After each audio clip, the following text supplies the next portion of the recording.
All the things you say to me and all the things you do, and I just can't seem to get enough of you. Toronto FC beat DC United 5-1 in overtime to move on to the quarterfinals of the MLS Cup playoffs. This game, oh my gosh, this game was one of the craziest things I've ever seen. So, Toronto FC starting off the game. Omar Gonzalez is injured, so Lawrence Simon is in on the back end.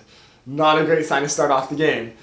Josie Altidore was a match time decision, and he was not in the lineup, not even on the subs. Again, another bad thing. So we had Alejandro Pozuelo playing at striker. Basically, we didn't have a striker, and just from a lineup standpoint, things were not good.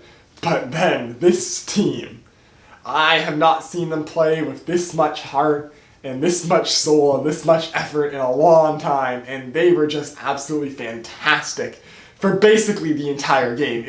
They were all playing at the top of their class. Every single player in a TFC jersey brought their A game today. 32nd minute, you have Alejandro Pozuelo taking a shot from the left side.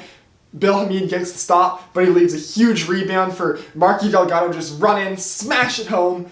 TFC gets that 1-0 early lead in the first half. And for the rest of the half, they're controlling the play. Things are looking good. Second half, DC pushing hard to start it off, and Quentin Westberg makes some absolutely bonkers saves. He had to make 3 or 4 saves within a span of like 4 minutes, around like the 63rd minute mark, to just keep us in this game, keep us in the league. He was huge. Honestly, all season Westberg has just been making ridiculous saves to keep us in games, and this game, no exception. If it wasn't for Quentin Westberg, DC would have tied this game much earlier. DC would have won this game. Quentin Westberg 100% was the man of the match. If it wasn't for his spectacular regulation, this game would not have gone to overtime, and TFC never would have had the chance to have that overtime we had.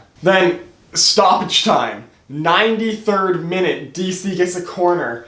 Everyone's up, and they manage to score off of it. Last second goal for DC United to send the game to overtime. And I was at the game, and that goal happened right in front of me. Here's the clip. You can basically just see the camera go down when my heart breaks and that ball goes in.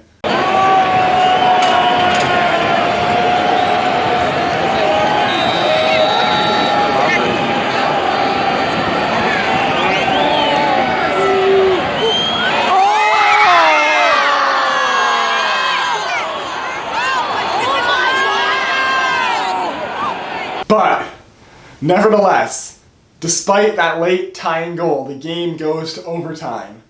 And in overtime, the greatest 15 minutes of football in Toronto FC history occurred. 93rd minute, Richie Larea.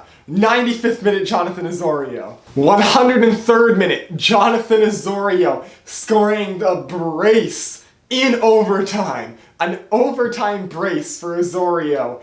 After a season where he wasn't as good as he was last season, this performance in overtime in the first playoff game proves how important Jonathan Osorio is for this team. And then in the 105th minute, Nick DeLeon with an absolute laser to make it 5-1 as TFC scores 4 goals in an overtime half. And then in the second half of overtime, they just hold on and win the game to beat DC United and move on to the quarterfinals and a date with New York City FC in whatever baseball stadium they're going to be playing in next week. But that 15 minutes, that first half of extra time, it was magical. That right there, that 15 minutes goes down in TFC history. That is the 15 minutes right there.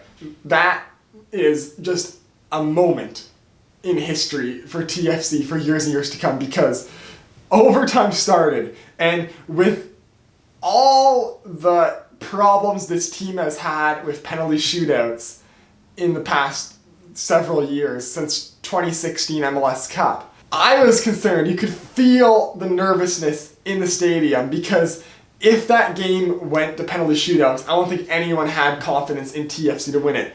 And I think they knew that they were not going to let that game go to penalty shootouts, because they came out to start overtime just on a whole other level. I don't think I've ever seen TFC play anywhere near that level of play before. They just decided that that game was going to end as quickly as possible. They were like, there is no chance that penalty shootouts is going to decide this game. We are at home. We are going to decide this game in extra time. We're going to score as many goals as possible to ensure that a shootout doesn't happen.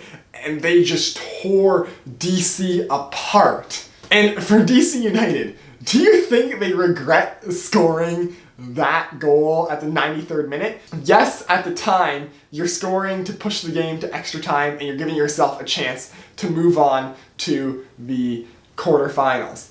But scoring that goal changes the narrative of the game from Toronto FC wins a tight, hard-fought 1-0 game where Quentin Westberg basically bailed them out of it, to DC United pushes overtime and then gets absolutely demolished.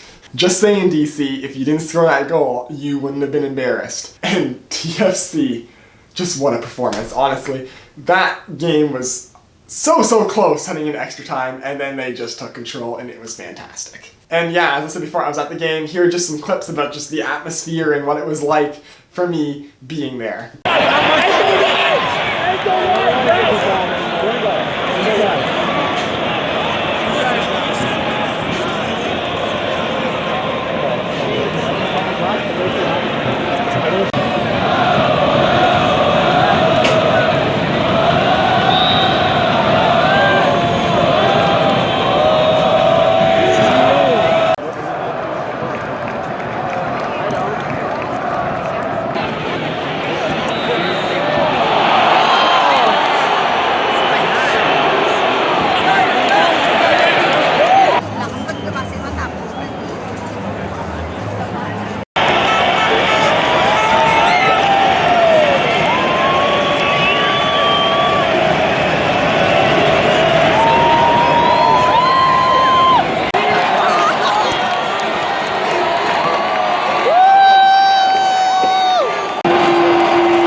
Yeah, it was awesome. So yeah, TFC beats DC United to move on to a date this Wednesday in New York against NYCFC. Still don't know if the game's going to be at Yankee Stadium or Citi Field. They're waiting for the MLB playoffs to figure that out before they know.